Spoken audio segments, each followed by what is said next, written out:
할렐루야, 찾아가는 설교 오해선 목사입니다. 오늘 우리를 찾아오신 하나님의 말씀은 요한복음 15장 5절 말씀입니다. 나는 포도나무여 너희는 가지라. 그가 내 안에 내가 그 안에 거하면 사람이 열매를 많이 맺나니 나를 떠나서는 너희가 아무것도 할 수 없음이라. 아멘. 하나님의 말씀이었습니다. 오늘 본문은 고난주간 목요일 밤에 주어진 다락방 강화의 일부입니다. 예수님께서는 자신이 육신적으로는 비록 제자들과 떨어지게 될 것이지만 영적으로는 하나의 연합된 유기체이다 라는 것을 가르치기 위해서 포도나무와 가지의 비유를 들고 있습니다. 이는 당시 예수님의 제자들 뿐만 아니라 오늘날에 있어서도 예수님과 영적으로 연합을 이루고 있는 우리 성도들의 상태를 보여주는 아주 중요한 가르침이라고 할 수 있어요. 예수님께서는 자신을 참 포도나무에 그리고 성도들을 포도나무에 붙어있는 가지에 비유하셨어요. 그리고 성부 하나님은 포도원 농부로 비유하셨죠. 당시 팔레스타인 지방에서 포도 재배는 주요 농작물 가운데 하나였기 때문에 이 비유는 제자들에게 큰 공감을 불러일으켰을 거예요. 그럼 먼저 농부란 어떤 사람인가? 농부란 땅을 경작하는 사람을 말하죠. 땅을 경작하는 사람으로서 소유자이면서 동시에 관리자라는 의미가 포함되어 있어요. 그러니까 농부이신 하나님은 참 포도나무이신 예수와 연합한 가지, 즉 성도들을 더 나은 축복으로 인도하시는가 하면 예수를 거부하는 사람들은 어떻게 하신다? 가차없이 심판하실 수 있는 권한이 있다는 것입니다. 그런데 예수님께서는 왜 자신을 그냥 포도나무로 하지 않으시고 굳이 참이란 말을 붙여서 참 포도나무라고 비유하셨을까요? 이것은 구약시대로 거슬러 올라가 보면 이스라엘 백성이 하나님의 포도나무 혹은 하나님의 포도원으로 종종 비유되어 왔기 때문에 그래요. 시편 80편 8절을 보면 이런 말씀이 있죠. 주께서 한 포도나무를, 여기서 포도나무는 이스라엘 백성을 말해요. 한 포도나무를 애굽에서 가져다가 열방을 쫓아내시고 이를 심으셨나이다.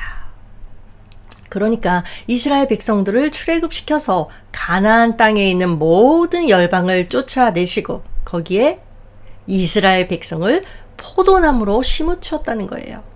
그럼 여러분, 농부가 포도나무를 심는 목적은 무엇일까요? 왜 포도나무를 심을까요? 좋은 제목을 얻기 위함일까요?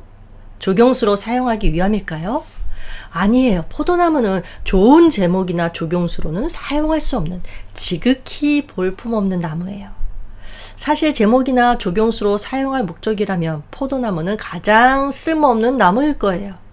그러나 포도나무가 만들어내는 열매 하나만큼은 기가 막히게 좋다는 거죠. 그런데 이스라엘 백성들이 농부이신 하나님의 기대대로 풍성한 열매를 맺었을까요?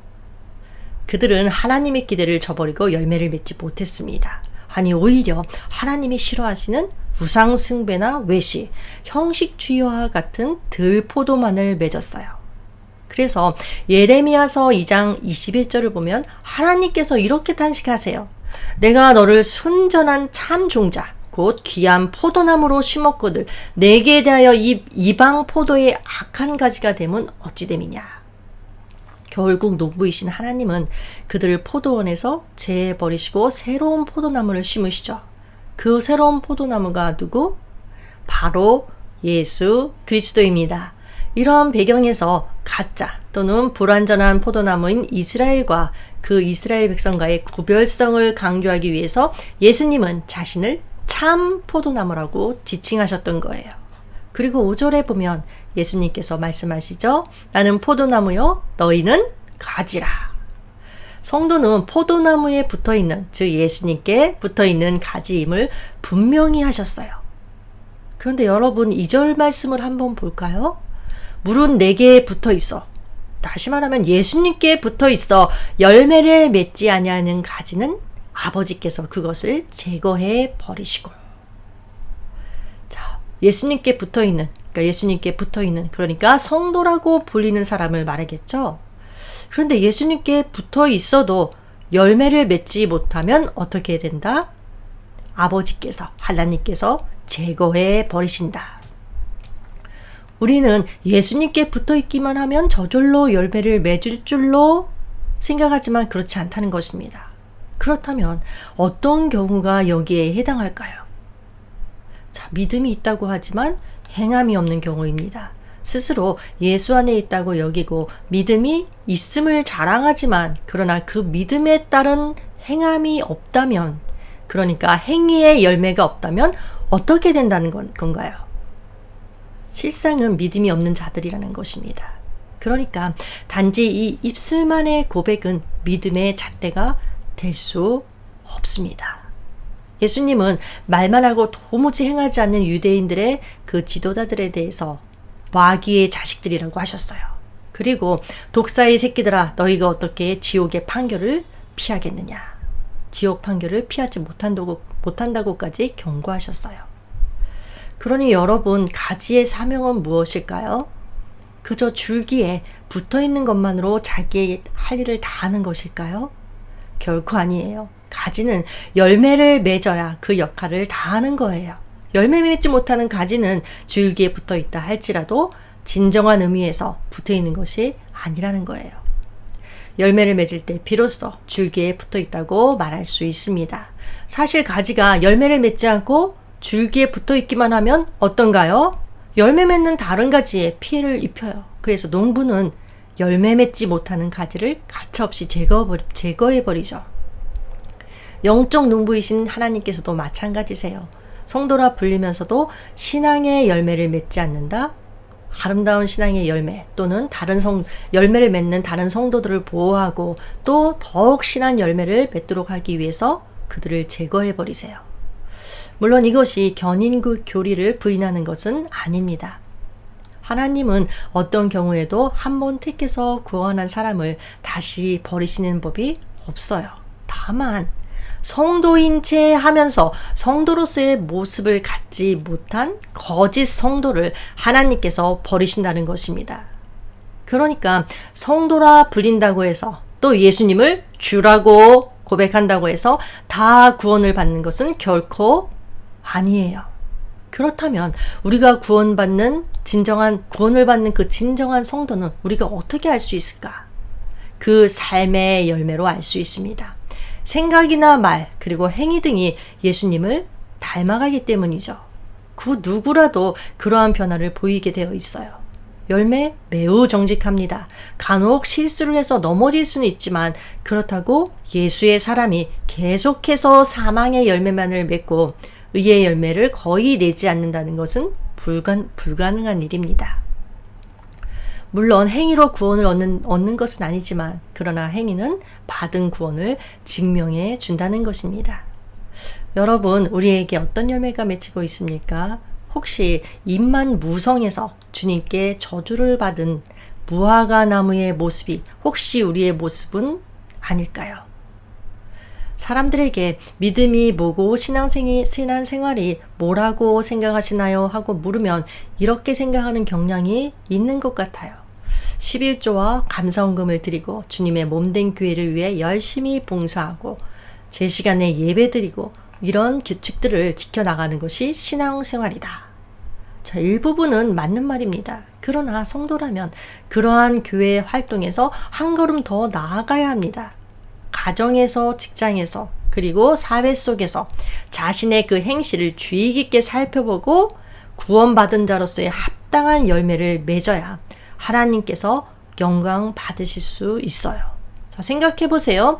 농부의 영광은 가을의 수확으로 결정되듯이 하나님의 영광도 성도들의 열매로 결정되지 않을까요?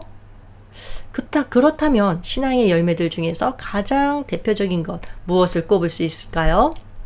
갈라디아서 5장 22절 23절에 나오는 성령의 9가지 열매예요.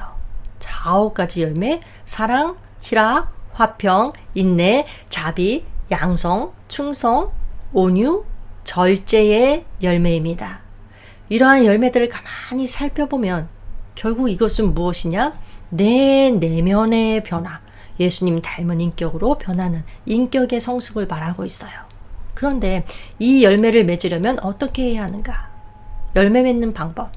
단지 가지가 포도나무에 붙어 있기만 한다고 해서 되는 것이 아니죠. 나무에 붙어 있다 할지라도 열매 맺지 못하는 가지는 어떻게 한다고 하셨죠? 재버린다고 하셨어요. 가지 쳐버린다고 하셨어요.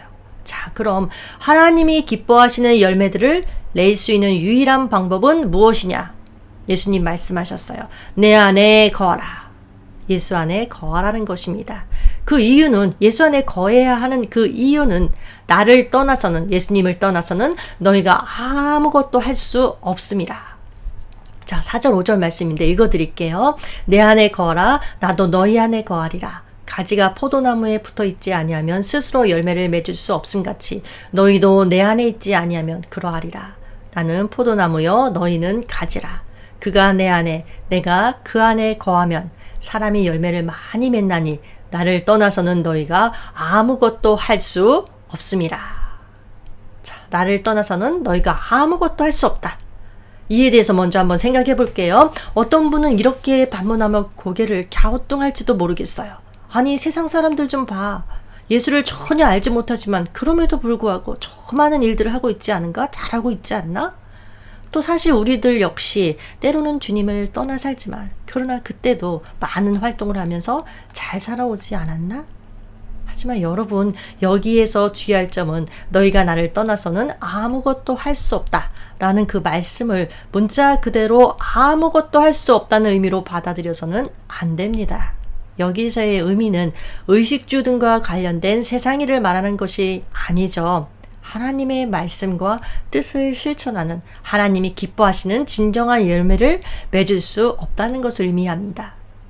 그렇다면 예수 안에 거한다는 것은 도대체 뭘 말하는 걸까요? 어떻게 하는 것이 예수 안에 거하는 걸까요? 그냥 예수님 좀 많이 생각하면 될까요? 자, 한번 생각해 볼게요. 예수님 안에 거한다는 것은 예수님과의 영적 사귐을 지속적으로 가지는 것을 의미합니다.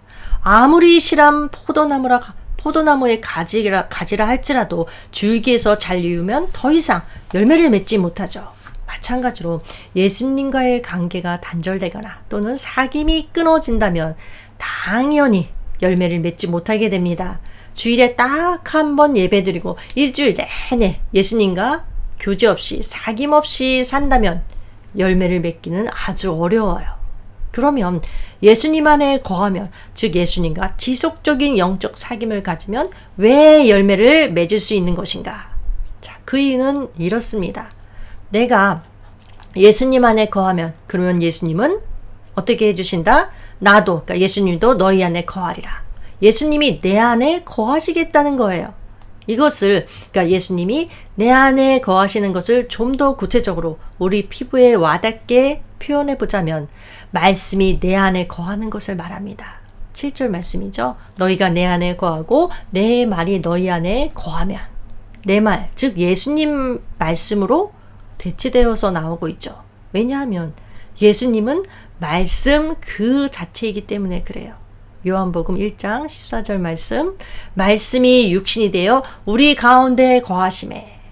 자, 그래서 내가 예수님과 지속적으로 영적인 교제를 가지면 말씀이 내 안에 거하게 돼요. 그리고 내 안에 있는 그 말씀이 나를 열매 맺을 수 있도록 이끌고 가는 것입니다. 내 안에서 말씀이 일하는 거죠. 말씀에 지배받는 삶, 말씀에 순종하는 삶을 살게 된다는 것입니다. 여러분, 우리가 말씀대로 살지 못한다면 왜 그럴까요?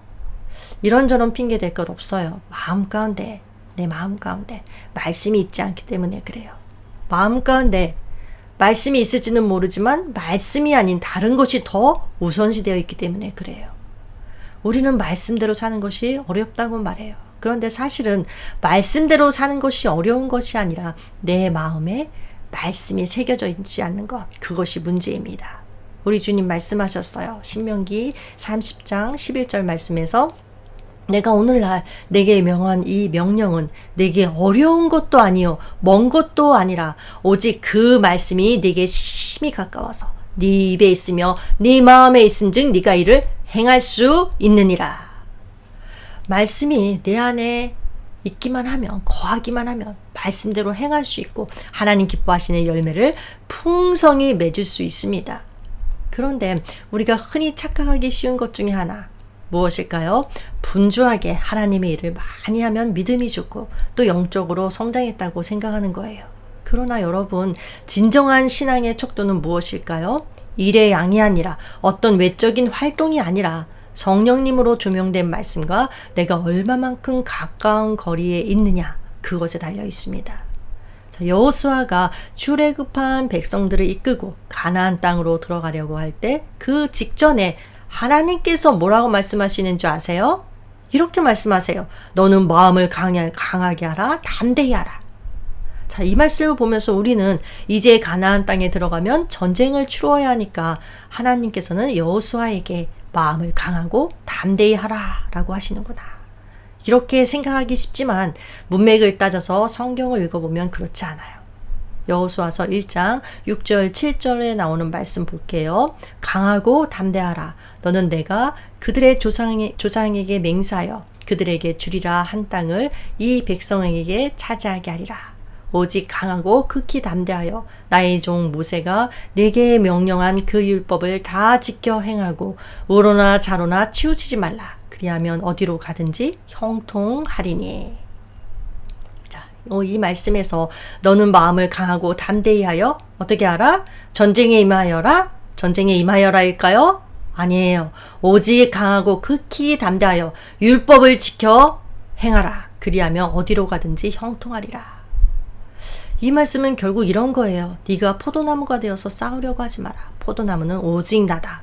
그러니 너는 내 안에 거하기 위해서 싸우라. 그럼 내가 그 전쟁을 치를 것이다. 여러분, 결론적으로 그리스도인의 삶이란 어떤 것이냐? 내가 직접 포도나무가 되어서 싸우는 것이 아닙니다. 포도나무이신 예수님 안에 거하는 자가 되기 위해서 세상 가운데서 싸우는 것이 그리스도인의 삶입니다. 분명 우리 앞에 가나안 정복이라는 세상에서의 전쟁이 있습니다. 도저히 극복하기 어려운 산더미 같은 문제들이 있어요. 그러나 하나님께서 말씀하시는 것이 뭔가요? 그 문제들 앞에서 두려워하지 말라는 것입니다. 그러나 두려워해야 할 것 딱 하나 있겠죠. 내가 하나님의 말씀에서 떠나 있으면 어쩌나. 우리는 가나안을 정복하기 위해서 싸워야 하는 것이 아니라 가나안 속에서 오직, 그러니까 세상 속에서 오직 하나님 말씀을 지키기 위해서 싸워야 하는 존재들입니다. 그러면 주님께서 친히 포도나무가 되어주셔서 그 모든 싸움을 싸워주신다는 것입니다. 여러분, 우리가 신앙생활을 하면서 가장 중요하게 여겨야 할 것 무엇일까요? 예수님 안에 철저하게 거해서 예수님으로부터 흘러나오는 생명력과 능력으로 나를 채우는 것입니다. 내가 채워지면 넘쳐서 흘러가게 되어 있어요. 여러분들 채워지지도 않았는데 뭔가 하려고 했으니까 힘만 빠지고 아무런 열매도 거두지 못합니다. 신앙생활이 빡빡합니다. 영향력이 전혀 없습니다. 믿음의 왕성한 증거들, 간증거리들이 나오질 않습니다. 가지가 포도나무에 붙어 있지 아니하면 절로 가시를 맺을 수 없음같이 너희도 내 안에 있지 아니하면 그러하리라. 이 말씀으로 우리 다시 한번 새로워지기를 소망하며 이제 말씀 붙들고 기도하겠습니다. 하나님, 저희들이 주님 안에 거하고 주님의 말씀이 저희 안에 거하기를 원합니다. 그리하여 열매 맺는 삶을 통하여 주님의 참 제자가 되고 하나님께 영광 돌릴 수 있도록 주님 은혜 베풀어 주시옵소서. 예수님의 이름으로 기도합니다. 아멘.